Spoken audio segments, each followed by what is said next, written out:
Good afternoon, Y Combinator team. I hope it's you guys that are actually looking at this at the moment. My name's Ray Smith, and my proposal, my business idea is called Tipsy. Now, I'm aware you guys have asked me to talk about myself in this video, but being honest, talking about myself is not my favourite thing. So I'd rather just get stuck into talking about what my business is, and what we're going to achieve with it, and what my intentions would be in an ideal world if we get the business off the ground and really actually running somewhere. So I'll make no bones. I'm reading this. I'm not talking it. I'm reading it from a screen because I don't really do the talking about myself, but easily. Anyway, why am I here? Why am I in this video? Let's cut to the bull. There's 5 million hotel rooms in the US and there's millions of restaurants. There's 30 million employees in the hospitality sector alone, and let's be honest, Europe's got twice that amount. But throughout all those businesses, there's one major flaw, which is to the detriment of the employees. There's no process for guaranteeing the hospitality staff get the tips left to them. It just isn't. It's at the discretion of the restaurant or the hotel. The employees got no control over it, and neither does the restaurant customer. Now, in the UK, there's been major issues with this in the UK. There's been debates in Parliament. The British Hospitality Association, which represents 40,000 restaurants and hotels, and over 1 million employees in the UK, have been calling for a solution to deliver tips to their employees. There's been companies, famous individuals, named and shamed who are keeping tips. There's unions have been marching their thousands on Downing Street. Downing Street, for you American guys, is our equivalent of your White House.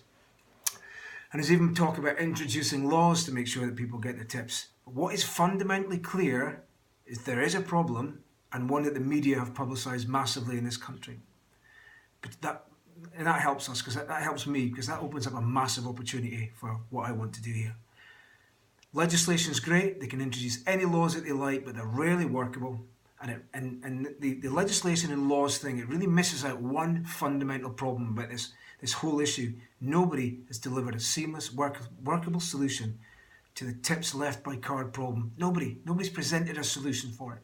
You can introduce any legislation, do whatever you like. You give somebody the tools. You give somebody the tools to make something happen, and it will happen. I'm now not reading. I'm now just talking. You'll understand this a little bit better. One of your companies, Uber, Travis Kalanick, or whatever the name of the chap was who started the business, he did not want the drivers of those cars to get tips from customers. They didn't want to introduce that kind of culture in the company. We don't want our drivers getting tips. That's about 2-3 years ago. I remember seeing this, and I actually personally thought this is a massive opportunity for me, because I had this tip app at that point. I thought if I could deliver something for these guys so that they could actually get a tip from the customer. To be honest, it probably wouldn't work because I'd need to be inside the Uber system to have made that work for me. But anyway, that aside, when Travis left and the new guy took over, and I don't know what his name is off the top of my head, they introduced in-app tipping, and they do from nothing. They now turn over 250 million a month in tips, a month, $250 million a month, probably a little bit more than that now. That was 2 years ago. Is left by Uber customers to the Uber drivers. So moral and point of my story is, if I can deliver the system that I want to deliver for the restaurants and hotels, if I put the tools in place for those businesses and make it easy for customers to leave their tips on their cards, then I think we can have the same kind of success as the Uber tip system. And I think we can have a lot more significant success than it. Okay, I've talked enough there. I'm going to move on a little bit. So emotionally and psychologically, what is this business about? What are we trying to sell? What are we trying to achieve? And I'm gonna read again. I'm going back to reading. This is about guaranteeing that every customer who walks into a restaurant and leaves a tip on his or her card is guaranteed that tip is 100% going to the employee that tip was left for. That's it. No more fat cat restaurant owners keeping the tips. Then secondly, it's about giving the employees who receive those tips the power over those tips, taking it completely away from their employers. I want Tipsy, or whatever this business becomes, I'm not hooked into names or whatever. I know what this business has to be. I want this to become the global standard for people who pay tips. I want, when you walk into the hotel or the restaurant and you pay for your meal, I want the customer to ask, why have I not seen the Tipsy logo in your restaurant? Are you not part of the Tipsy organisation? I want it to become the global standard for people paying tips. Whenever I go into a restaurant now, I always ask, do you get to keep the tips? Yeah, mainly because I've had this business idea for a long time, and I ask every time. And if I get a little bit of hesitation, I don't leave it on the card. Maybe I'm happy to leave it cash, but I will not leave it on the card. Make no mistake, this business is about catering for the customers who will leave tips on a card. It's not really for the cash tips. We're moving away. Society is moving away from that. The future is cashless payment. That's where we're headed. So we need to get this business in place to take advantage of that future, because that's what I see. And also deliver a system that delivers the tips to the employees. Okay, moving on.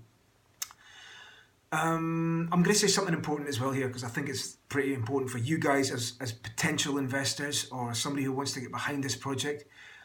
I don't think this business will make money for 5 to 10 years. This is a long game business. This is not a short 2-3 year business that's going to all of a sudden make tons of money. It's really, really not going to do that. It could be 5 to 10 years away to make any money. This business needs to build volume, it needs to build trust, it needs to build reputation, and unfortunately that comes at a little bit of a price. There's going to be no money initially. There's going to be no profit initially. I think that gets to the point where it does get commercialized, and I'll leave that for you guys to run through the documents and the business plan that I actually sent. Change the world? No, everybody likes to think they can change the world. They live in dreamland, and we know there's kind of one individual that used to live not so far away from where you guys probably are just now who kind of coined that phrase and owns it. So I'm not going to make any claims that we can change the world, but what I do think we can do is I think we can make a dent for millions of people in society. Millions of people in society. I think we can remove any employer trust issues, and we can put hundreds of dollars a month back into what in essence can be low-paid workers. They can be either low-paid workers, they may be students, they may be young people, they may be waiting tables, they may be working in the hotel rooms. I think we can put hundreds of dollars back in their pocket every month. I think we can make a dent in society, and I think we can do it for millions of people. And we can make a shitload of money from this. And unfortunately, 5 to 10 years, there's a lot of money to be made here. I think that's really all I'm going to say in my video that's lasted a lot longer than a minute. But one final thing I'll say, which is more related to me. I was asked the other day, if money was no object for me, what would I do? So I'm not going to make any fancy charity claims that I'm some big saint. I won't do that. I'll just be truthful and say that other than go to space, I'd recommission a Blackbird SR-71, I'd readjust the fuel tanks, and I'd set the world record for a round-the-world flight. That's what I would do with my money. I'd get Blackbird back in operation. Anyway, I can only apologise that this video is a hell of a lot longer than 1 minute. I can't.